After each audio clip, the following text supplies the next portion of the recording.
Yes then YouTube, we are back with a brand new custom tactics video of a formation that I have not done. Well, actually technically I have done one on FC25 in the 4-2-3-1, but in terms of a dedicated video where I break things down for you and explain what I'm talking about, this is the first time I've done it on FC25. So because of that YouTube, drop this video a like for me, drop a comment down below, and if you can hit that subscribe button to my channel, that would mean the world to me. So without any further ado, let's get into it. For your cheapest and most reliable place to buy your FC25 coins, please check out mmoexp.com. Remember to use the code WOLF at a checkout for a massive 5% off your order. Link is down in the description below. Please go and check them out now. So with the tactical preset, you are definitely going to want to use custom on that tactical preset. I don't really like the direct play, the cautious, blah, blah, blah, or the FC preset, anything like that. I don't think that's good or a viable option. I just much prefer custom YouTube. It's definitely the best way that you can look at it 100%. It is, of course, the 4-2-3-1 narrow, so the one with the 3 cams. But with how this game is now, with, of course, the new custom tactics that we all know, or not that we know now, but we are slowly but surely getting used to, you can really change the way that you want to use this formation if you want to. So the build-up style is still, of course, balanced. I definitely think, and I 100% will die on this hill, that balanced is the best build-up style at this current moment on this build of FC25. Balanced is definitely the best, and if you read what it says, players will vary between forward runs and coming in short, and I just think that is the best one that you can have. Teams transition to their in possession shape will be steady rather than sudden, and that means that in the 4-2-3-1, which is a very possession based oriented formation, like, it is very easy to keep the ball for a prolonged period of times when we are using the 4-2-3-1. That's what we want from our build up style. We're not really interested, or I'm personally not, I'm not interested in the counter or the short passing. If you do want to have a little bit of way more possession, you can give short passing a go, but I think you are kind of like tying your hands behind your back with that, because players will then just refuse to make forward runs, and it really is annoying. That's why I just think balanced is the best way that you can use it. The defensive approach, and this is what we do call, well, not what we do call, this is what we used to call the defensive depth, our defensive depth, should I say, in the 4-2-3, in FC24, FIFA 23 and all that stuff. This is 61 on my line height, and if you read what it says, a riskier approach to defending, applying situational pressure and adopting a high line that tends to not track opposition runs. And because we have 2 CDMs in the 4-2-3-1, this means that we can afford to be way more aggressive with our defensive line than we would normally be. I would even possibly recommend 71. I really did enjoy the 71 depth when I've been using the 61 depth, the 4-2-3-1, but I do just think we do concede less goals when we take it down ever so slightly to 61, so that's why I'm using 61. So because of that, this then brings us nicely into the player roles, and if you see with the ball here, this is kind of how I use my 4-2-3-1. So my striker will always be, at this moment in time, unless we do have a complete forward, will be an advanced forward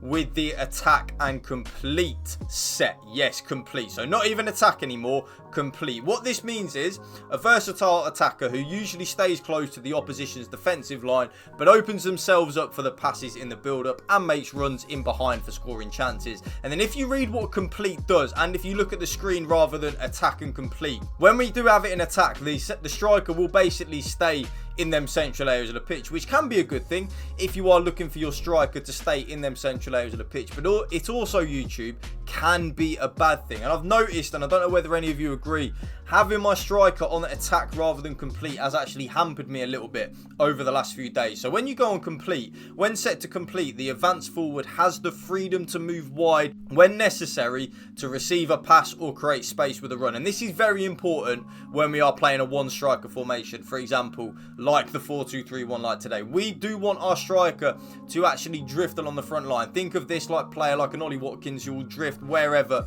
on the forward line, but will never really drop back in and help out the build-up play. So that's why complete, definitely the way to go.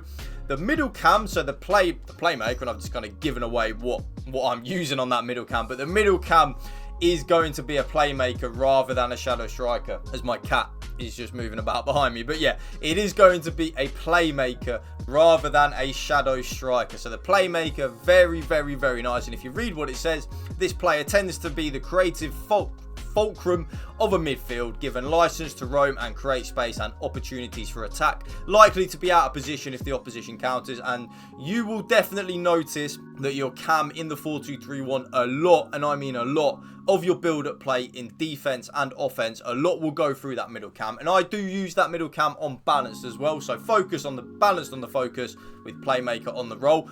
I then personally use both of my cams as half wingers rather than shadow striker, playmaker, half winger, anything. Well, not half winger, but shadow striker or playmaker. Playmaker is good, but I did just find it a little bit too narrow when I was using it. So half winger basically means that if you read what it says, a midfielder who provides width when their team is in possession, moving along the flanks to offer a wide threat, particularly effective when one of three central midfielders. And that is exactly the same on my right-sided cam as well. But the difference is I use both of them on attack, so both of them will have a lot of license to get forward. When set to attack, the half winger can advance freely, sacrificing defensive responsibilities, and I don't mind that because the defensive AI is already stupidly overpowered. So I'm not really interested in having my right-sided cam or my left-sided cam helping out in defending when we first lose the ball. With the 4-2-3-1 though, I personally, and I'm not really interested in at all, with the 4-2-3-1, I use both of my CDMs in the holding role. Yes, the holding role with defend. So the holding role, a pivotal role in modern football. This defence-minded midfielder focuses on guarding the back line during the attacks and covering off against counter-attacks with limited attacking support. I'm not interested, YouTube, in having my CDMs venture forward in the 4-2-3-1 because of what I do with my wing back. So I want both of my CDMs just to sit in that middle of the pitch, shield and protect that back four for us. And that brings us nicely actually onto the left back and the right back. Both the left back and the right back are on exactly the same. So wing back and balanced. So this means that the left back and the right back will kind of venture forward a little bit, which is very, very, very nice. I want that, especially with the half wingers when they're cutting inside on their preferred left foot on the right and then right foot on the left. I prefer to then have an overlapping wing back down that left and right hand side. Very, very, very simple. I then play with one defender on defender, so one centre back as a defender, so that can be one of them that has a plus sign, it doesn't really matter, and then the other centre back as a ball playing defender. I love the ball playing defender this year. I really, really, really do. I think it's a very underrated aspect of playing with a centre back on FC25 at this moment. You will find that that player is just more often than not open to receive a ball. It's very, very, very nice. So one centre back as a ball playing defender and the other just as a defender. It doesn't matter which side. I would just use whichever centre back has the ball playing defender plus sign if you want to do that. That's kind of like what I've done. And I use this all the time, I use my goalkeeper as a sweeper keeper on balance. I always have done. Even last year you will have remembered me using sweeper keeper, and without the ball that is how it will set up. Exactly the same. I don't change anything, but that is how it will set up without the ball. And that right there is my updated 4-2-3-1 custom tactics with the code on your screen right now, but I will pin the pin the comment with the code as the top comment. So the code can be right there if you want to just type in the code for you. Remember, YouTube, drop this video a like for me, drop a comment down below, and hit that subscribe button to my channel. That would mean the world to me. Thank you for watching. Remember, spread the love and positivity. PMA, positive mental attitude. Peace out. One love.